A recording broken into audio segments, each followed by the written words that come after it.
All right, we have a Fox News alert. There are growing tensions for U.S. forces in the Middle East as the Navy uses anti-ship ballistic missiles to battle Iran-backed Houthis in the Red Sea. More than 100 U.S. bases have been targeted by Iran since October, including a Christmas Day attack in Iraq that injured 3 of our service members. There are roughly 2,500 U.S. service members in Iraq, despite both Presidents George W. Bush and Obama each declaring an end to the war during their terms. Our next guest, retired Air Force Brigadier General Rob Spalding, led the security coordination during the 2007 Iraq surge. He joins us now. General, thank you for being here with us.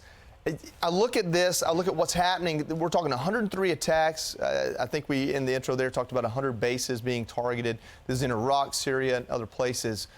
Are we at war? Is the United States at war? We're having to shoot down anti-ship missiles. We've got 3 service members. I think 1 is critically injured. Seems to me like we're at war whether we want to be or not.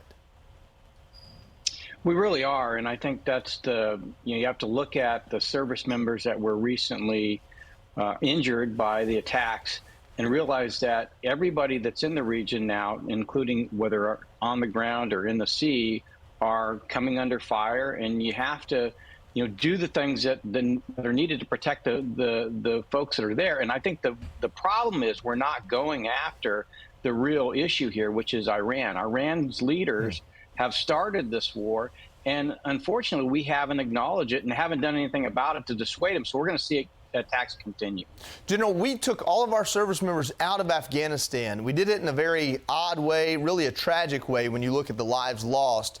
But our president believed we didn't need service members, troops in Afghanistan. Why do we need 2,500 service members in Iraq? What is the mission there? Why is that necessary?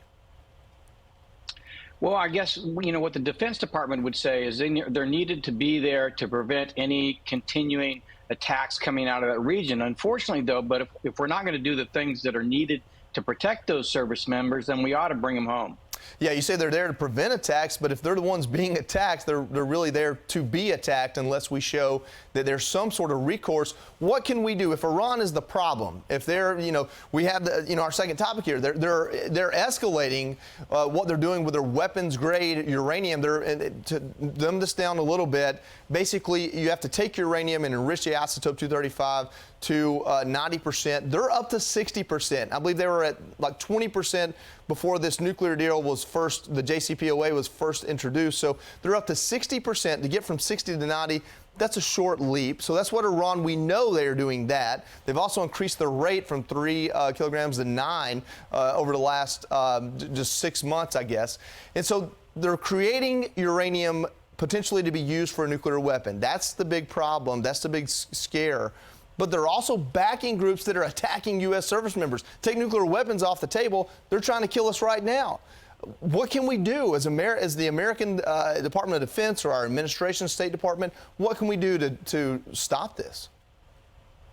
Well, if you remember back during the Reagan administration, the Libyans were being provocative in much the same way. And essentially, Reagan sent aircraft in to strike targets within Libya, and all of that went away.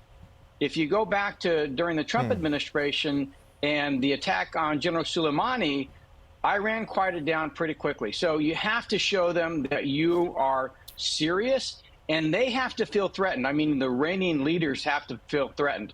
I think the other thing we have to consider, if this uranium enrichment continues, we're likely to see an attack from Israel, if not the United States. Yeah, it leaves us wondering, we don't want to leave it here, but it leaves me wondering what is stopping us from taking a larger action in Iran. If it's the trilateral relationship with Russia and China, well, I don't think they would want them to have nuclear weapons either. So it leaves a lot of Americans puzzled, that's for sure.